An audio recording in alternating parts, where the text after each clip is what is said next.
Nako, mainit po ngayon ang mga usapan tungkol sa buwis na dapat bayaran ng mga vloggers at ng mga social media influencers. Kaya naman nagkaganon sapagkat alam niyo naman ang gobyerno naghahanap ng mapapandaw o perang maipantutustos sa pangangailangan ng ating mamamayan. Ang natumbok nila, itong mga vloggers, mga influencers na milyon-milyon ang kita. Kaya nga ang tanong ang mga vloggers ba ay nagbabayad ng tamang buwis? Naalala ko tuloy, totoo kaya yun? Meron daw pong mga sikat na vloggers, yung mga YouTubers, na parang dinilit na muna yung kanilang page. Ano page ba tawag doon? Parang YouTube channel. Sapagkat alam nila na sila ay hahabulin na ng BIR. Nako, patay kang bata ka. Mabuti pag-usapan natin yan, usapang buwis, dahil maraming nangangamba na baka itong kahit paano pinagkakakitaan, konting hanap buhay ng ating mga marami na nating mga kababayan ang ngayon napupunteriya pa o tinatarget pa ng pamahalaan. Ang tanong, dapat bang mag-alala ang mga vloggers? Dapat bang katakutan ang BIR? Tapatan na to. Vloggers versus BIR.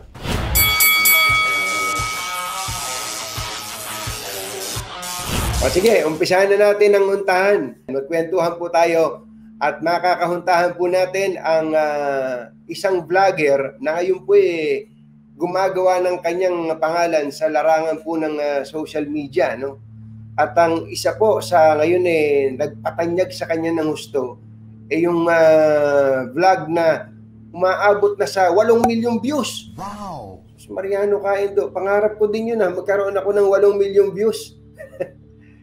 Paglaki ko, gagayahin kita. Alam niyo title nung vlog niya na yon, yung video, Surviving 3 Days with 1 peso. At nagsama pa siya. Meron po siyang isang gandikit na vlogger din. Nako gumagawa na rin ngayon ng pangalan. Nagsisimula pa lang sa mundo ng vlogging. Pero ang ganda ng arangkada, umaani na ng mga 100,000s of views. O sige, tama na ang kwento. Eka nga, kausapin natin ang ating mga bisita ngayong araw na to. Palakpakan natin. Ito si Adam at saka si Spark. Adam and Spark. Good morning po. Ayan. O sige, para dun sa mga nanonood, alam niyo, magkaiba tayo ng market. Medyo senior citizen na nga tayo market ko.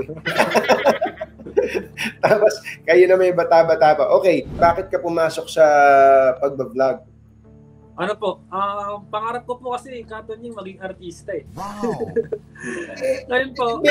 May kilala akong kamukha mo Kasi alam mo kung sino yung, akala ko ang kausap ko, si Janus. Wow! Si Janus, kilala ko po yun. Eto mo, para ka si Janus. Ako naman kasi, feeling John Lloyd ako. Si Janus, sanggang dikit John Lloyd. John Lloyd ng YouTube. Nung umpisa, hindi ka ba na-discourage para hindi agad umarangkada yung vlogging? Ano po, na-discourage na din po kasi po, dumaan na po yung maraming taon Ngayong taon nga po talaga, 2021, parang feel ko na po, mag-i-stop na po ako ngayong taon. Pero yun nga po, minsan po, pag alam mong pa-stop ka na, doon pa po pala talaga magra-rise up yung ginagawa po. Ikaw ang cameraman, ikaw yung editor, producer. Lahat po. Kumbaga, one-man army ka pala, Opo. One-man, hanggang ngayon? Hanggang ngayon po. Ako po nag-edit. Lahat po kami dito, production. Ikaw naman, Spark, kailan ka naman nag-umpisang mag-vlog?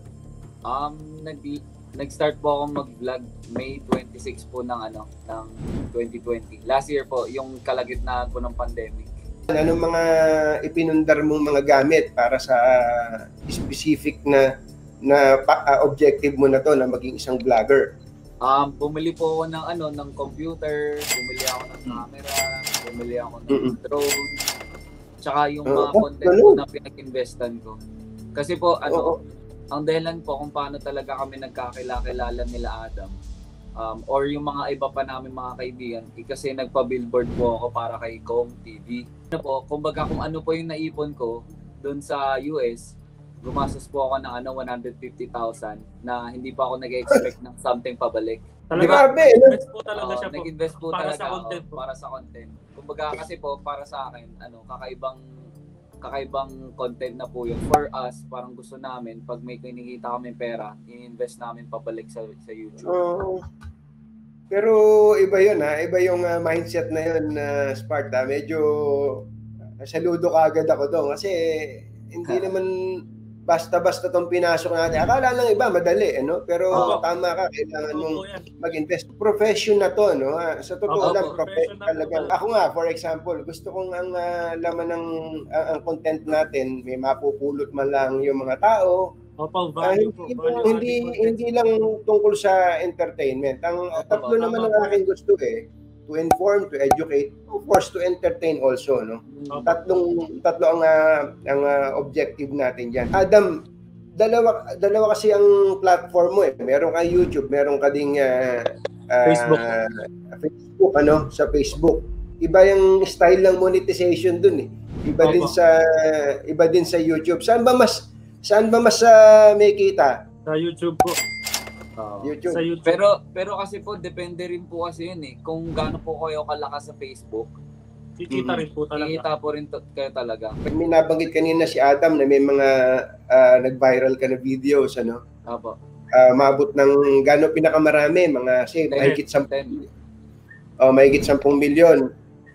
Ano ba yun? 10 milyon di ba ang bayad sa inyo ng Facebook doon? Hindi po. Yun po yung nagiging parang yun yung naloloko sila sa views. Kala nila porket ang dami mong Kala views. po nila piso isang views po. Oo, kala nila gano'n. Sana ganun, Pero ang daming mga factors na kailangan i-consider. Pero gusto ko lang malaman ng mga tao manonood dito na hindi porket marami kang views, marami kang pera agad. Magbigay tayo ng example. Doon sa video mo na maganda naman ang viewership, magkano kita doon? Ito po, sabihin ko sa 9 million kong views, kinita ko po 50,000 sa Facebook. Maliit lang pala, no? Maliit lang po talaga. So, yung mga humihingi ng cellphone, ano ba humihingi alam mo yun, parang wala rin kaming pera, guys. Kumbaga, wag kayong maloko ng views kasi hindi lahat doon binabase. Puntahan natin YouTube. Sige. YouTube. Magkano ba kita nyo sa YouTube? Recently po, mga ganun lang rin po. Mga 50K. 70,000 po, ganun. Yun ang pinakamataas. Per month ba yan? Kung consistent po yung yung parang pag-accumulate ng views yung per month. Hindi views po kung gaano karami yung nanonood ng ads nyo po. Kaya nga po tinawag na ad revenue. Kasi kung gaano nila karami na natapos yung ads nyo, mas marami yung ad revenue nyo.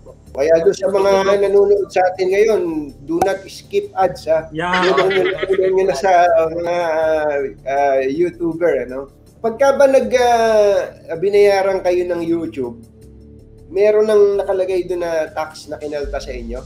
Meron po, pero sobrang liit lang po. Maliit lang po. Doon sa mga akala nyo, milyon-milyon ang kinikita ng mga vloggers. Nagkakamali kayo, hindi lahat ng baka merong iba na meron po talaga. Meron, pero hindi lahat ng vloggers porket maraming subscribers ay tiba-tiba na, no? Opo, tama yan. Pero kayo ba, bago lang ako pumunta doon sa medyo malungkot, happy ba kayo sa pagba-vlog ninyo? Oo naman po. Para sa amin po, ito na po yung yung living the dream. Sobrang happy po kasi po parang while working kung ano po yung gusto namin, doon po kami kumikita ng pera. Ako, natutuwa ako, kayo mga bata kayo, hindi nyo ginagamit yung oras ninyo sa walang kabuluhang bagay o sa pagbibisyo. Maganda yan, ubusin nyo oras nyo dyan para makatulong din kayo sa mga magulang ninyo habang bata kayo. Okay. Ito na yung dahilan kung bakit maraming ninervyos na mga vloggers social media influencers, yung BIR. Kayo ba, anong pakiramdam nyo nung nalaman yung maghihigpit na yung BIR sa mga social media influencers? To be honest, parang paano kaya yun? Parang kaming mag-i-start, mababawasan na kami. Pero paano yung mga dati pa? Oo.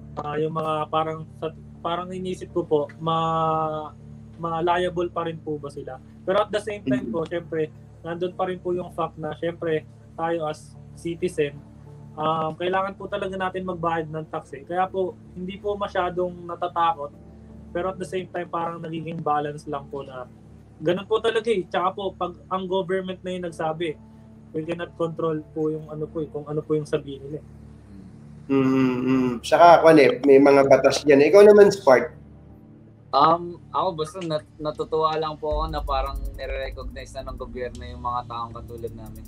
Siyempre, yun nga po, kailangan nga po ng magbayad na ng buwis. And yun naman talaga po yung natural way kung paano nagpa-function yung government is meron talaga sa mga bagay na pinagkakakitaan. Alam nyo, natutuwa ako kung paano kayo mag-react dito.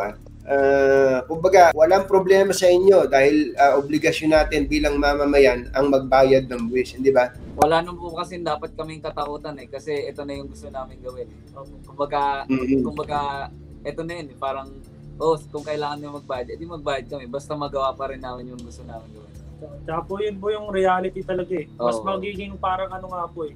Kumbaga mas magiging legit kasi ganun po tumatakbo yung mga nagtatrabaho, mga nagbi-business, nagbabayad po ng tax. Meron ba kayong TIN o yung tax identification number? Meron po. Si Spark po, meron po. Po, registered po ako sa professional content creator.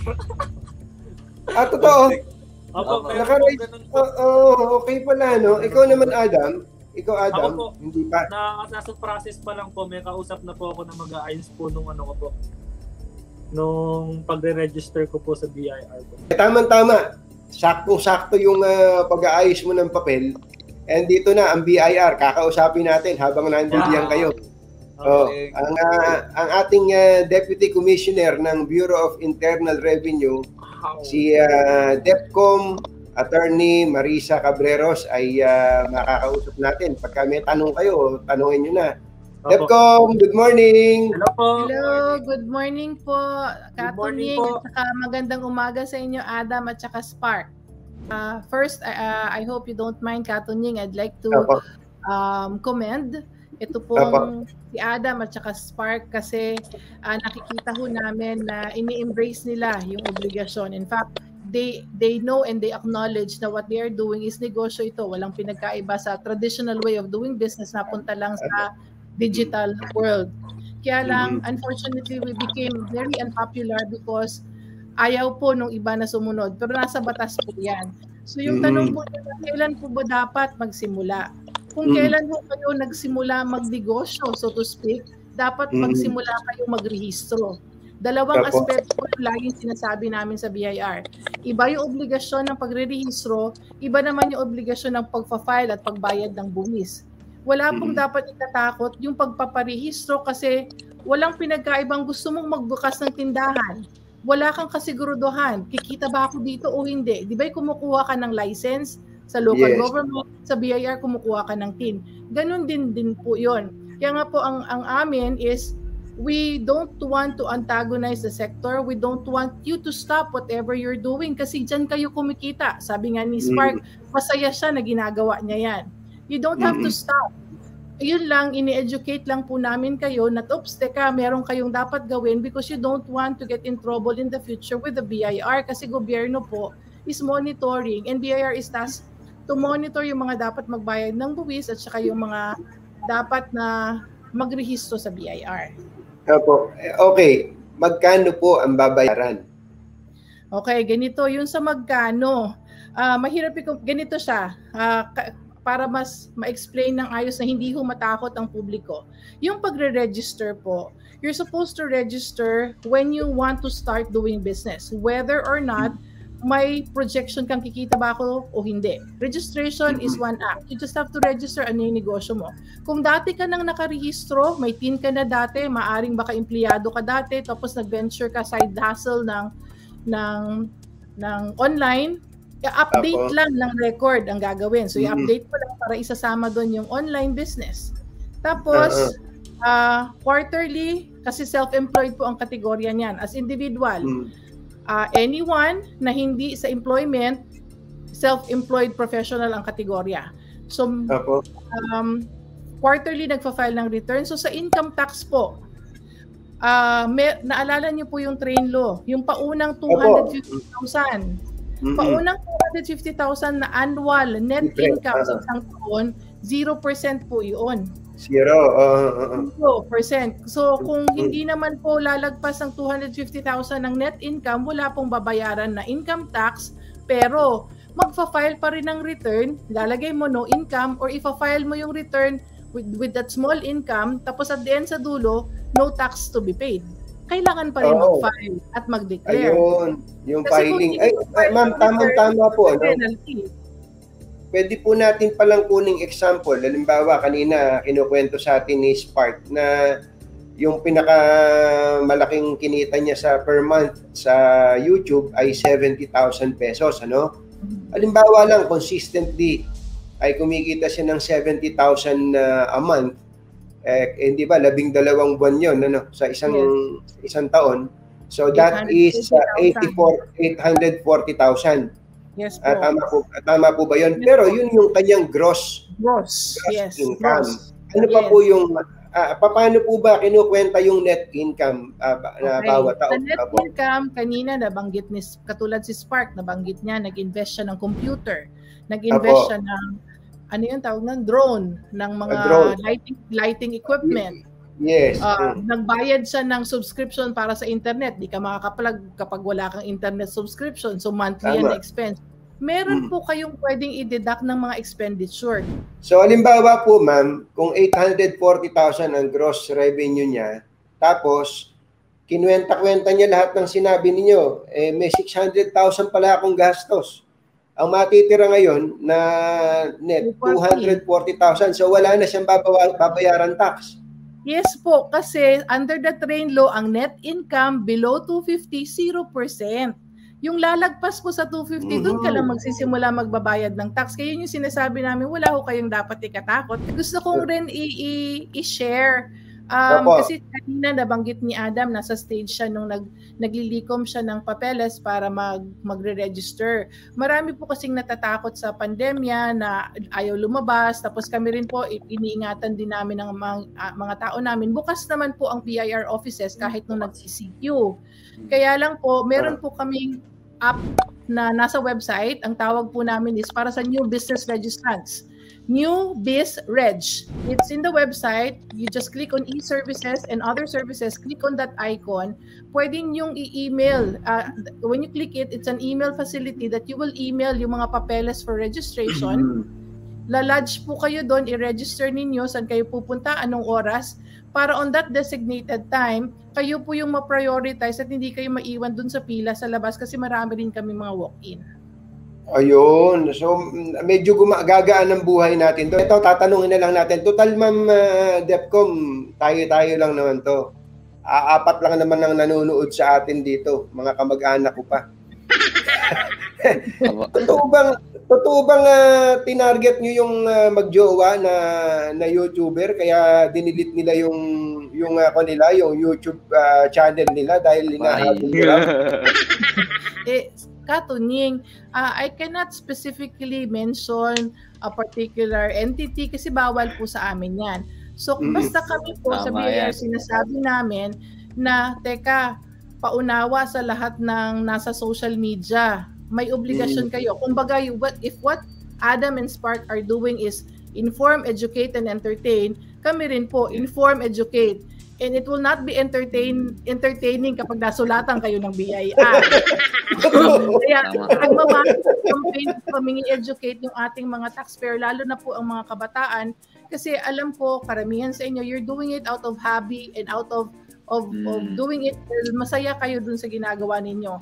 Some intentionally did not know na I have an obligation to do certain things. Kaya nagsisimula kami na i-educate ang mga taxpayer. So we needed to inform the public and those in the internet or in the online social media or any platform na teka, wala kayong pinagkaiba dun sa negosyong tradisyonal, napunta lang kayo sa digital world. So, comply po tayo para you don't get may tinatanong kanina to si Adam Ikaw Adam, ako tinatanong mo kanina Eto, ako na magtatanong. Paano po yung bago nyo ilabas yung memorandum circular na ito, limpak-limpak na ang kinita nung nakaraan pero hindi naka-register, hahabulin nyo pa ba yon? Wala po tayong cut-off kasi mula sa simula, ang recording point kung kailan kasi nagsimulang magnegosyo at kumita, kailangan pong idineklara mo. Kung hindi mo dineklara, late na yan. So there is still an opportunity na kahit late, ideklara mo sa BIR. Now, alam ko na yung importanteng question. Paano ba malalaman yan? Kung nawala na wala or record. Wala. Di ba po, ayan, alam nung kabataan, where are you doing your business in the digital arena? So where do we get the information? Also using the same platform, the digital arena. It's all, it's there. We can get it. Safe po ba, DepCom, na sabihin na kahit na i-delete mo pa yung YouTube channel mo at hindi ka nagparehistro at hindi ka nagbayad dati, mahahabol ka pa rin ng mahabang braso ng BIR? Yes po, lalo na po there is with the pandemic po, lahat po ng tax agencies ng lahat ng mga bansa globally is into cooperation. So we are sharing information po. So to be more specific, are you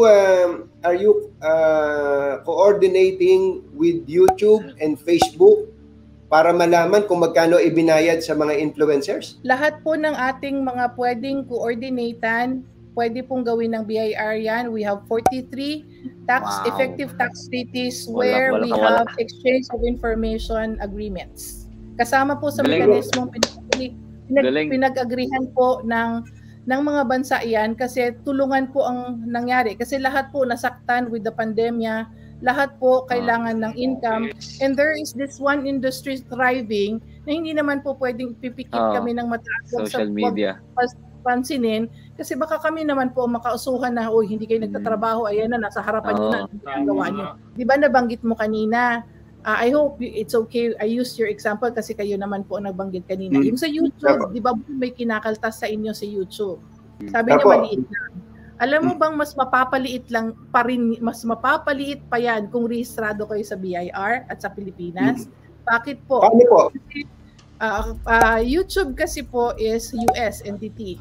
Hindi po ba nag-announce sila na effective July, it will be treated as royalty. So 24% ang kinakaltas nila, di po ba? Yan sa lahat.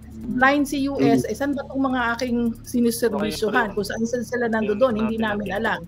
So ang default ni YouTube, AdSense, 24%.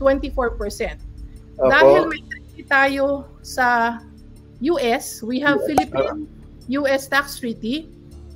All you have to do is apply. Di nakarehistro ka na sa BIR, you have certificate of registration. Apply po sa ating International Tax Affairs Division. Kuha po kayo ng tax residency certificate. That certificate will attest na residente kayo ng Pilipinas. So, bilang residente ng Pilipinas, submit mo yan doon sa US entity, hindi ko dapat siya magkaltas ng 24%, 15% lang po. Oh, good. Yes. Mababawasan ng 9% ng kinakaltas na tax. Yes po, tapos walang double taxation kung tutuusin kasi all you have to do is declare the income that was taxed already in the US. Na-tax na siya, di ba? Nagbayad ka ng 15. Kailangan mo pa rin i-report sa Pilipinas. Kukumpitan natin yan ng tax base sa tax code, ng tax rates ng Pilipinas, less taxes paid in foreign country. Ang ending sa dulo, baka wala ring babayarang tax. So, yung education po na gusto namin ipakita kasi hindi naman po ibig sabihin milyon-milyones ang viewers mo is milyon-milyones din ang babayaran. Hindi po kasi depende magkano yung na-convert na nakinita niyo from the ad placements. Mukhang nakakuha kagad kayo ng instant funds, DepCom. Itong dalawang to, amaze na amaze sa iyo Mga batang to, kailangan ng gabay sa pagkwenta-kwenta. Sino po ba dapat na malapitan nila para hindi sila mahirapan dyan? Actually po yung aming BIR offices, may tinatawag po tayong BIR Officer of the Day. Ang task ng tao na yon is to entertain questions or coming in, walk-in na mag-entertain po ng questions ng taga-BIR. Don't deal with fixers. Mahirap po kasi deal with people inside. Others po, hindi ko naman sinasabing dapat lahat kasi dagdag na expenses ito. But if you can afford to have an accountant that would manage your affairs, mas maganda po para guided kayo. Kapag hindi po nasunod itong mga batas na to, yung mga alituntunin na inilabas po ng BIR, ano po parusa? Pwede pong maimbestiga, masulatan, ma-assess. Pero worst case scenario po, pinakadulo is ma-filean ng criminal case. What are the possible crimes that can be filed against a person or taxpayer? One, unlawful pursuit of business because you're doing business and you are not registered. Second possible is non-issuance of official receipt. Sa bawat pong negosyante, sa bawat receipt niyo, dapat nag-reissue kayo ng resibo. Nasa tax code din po yan. And the last, yung pwedeng isa pa na posible is tax evasion. Tax evasion po, kapag hindi ho kayo nag-report ng tama or kung may re-report man, merong undeclaration of more than 30%, prima facie fraud po ang tawag doon. Grabe, nakakatakot pala. May bulta na, may kulong pa, may hihilahin pa yung ari-arian. Napakadami pala. So, ang moral of the story, kailangan tayo sumunod tayo sa batas. Okay, maraming salamat. Adam, Spark, thank you. Sana may natutunan kayo dito sa libreng lecture sa atin. Libre. Oo, maraming salamat. Seminar. Walang problema po kasi kaligayahan na po namin na ma-educate yung ating public. Huwag nilang isipin na ina-antagonize namin ang sektor, nor dinidiscourage namin na gawin ninyo. Kung yan po yung gusto nyo at yan yung nakikita nyong means of pagkakitaan ninyo, reminder lang po yung amin na bayad tayo ng buwis, register po tayo. Thank you so much po. Maraming salamat po, Deputy Commissioner Marisa Cabreros. Thank you. Adam, Spark, thank you so much sa pagkakataon. Baka meron kayong gustong sabihin, baka gusto niyo mag-imbita sa kaunti kong tagapanood. Dahil nyo na doon sa mga channel nyo. Katunying, balita ko po, meron ka pong restaurant. Sabay Tagaytay nakasa-cutie. Sana ang idudugtong mo dyan, the Kenemen. Kaya naman. Hindi, pagkatapos nitong MECQ na to, pagka pwede na tayong magkita-kita, magkita tayo face-to-face in flesh. Tapos tayo. Apo, tipo. Yung message ko po is, una-una maraming salamat po sa pag-invite sa amin ni Spark. And siguro po yung message ko sa specifically sa mga nag-uumpisa na katulad po namin, siguro as early as now, ayusin na natin kasi mas masarap gumalaw pag mas legit and mas kumbaga mas magagawa mo ng kung ano yung gusto mong gawin, mas magagawa mo freely. So yun po, support nyo po si Katunying, syempre subscribe nyo po kami lahat, si Spark, and syempre po ako, we will promise to give you quality contents and syempre po, value adding contents. So pre, ito. And thank you sa opportunity po, Katunying, marami po kami natutunan. Other than that, subscribe to us kasi we'll be making more videos starting from here. Masaya lang ako guys. Thank you sa opportunity. Thank you po. Shoutout po sa lahat. Maraming salamat. Mga ka-tune-in, nasagot ba yung mga tanong ninyo? Ikaw man vlogger o hindi, lalo na patungkol sa BIR, ano? Actually, ako personally natuto ko dito sa episode natin na to, ha. Halimbawa, ako kasi kahit papaano kumikita na rin ako sa Facebook saka sa YouTube at may tax na dun nung umpisa, nung narinig ko yung BIR, medyo grabe naman tong BIR, dapat na asikasuhin, ba't kami naman na napagtutuunan ng pansin. Pero nung binanggit ngayon tungkol sa tax treaty, makakamenos pa pala tayo Saka sa totoo lang, ano naman ang ikakatakot natin kung wala tayong ginagawang masama. Yun po ang isang responsableng mamamayan Ang pangalawa, kahit pala mag-delete ka ng YouTube channel mo o Facebook account mo, wala ka pa rin kawala sa BIR. Hindi ko inimbento yan, ha? BIR ang nagsabi niyan. So, kung ako dun sa iba na nagdi-delete, bumalik na kayo. Kasi, parang lalo mo lang, ako payo ko lang, kung merong mga nakaisip na gano'n, na akala you can get away with taxes. Hindi, lalo lang kayong pag-iinitan. Yun ang tip ko. Bumalik na kayo at mag-comply na lang tayo sa batas.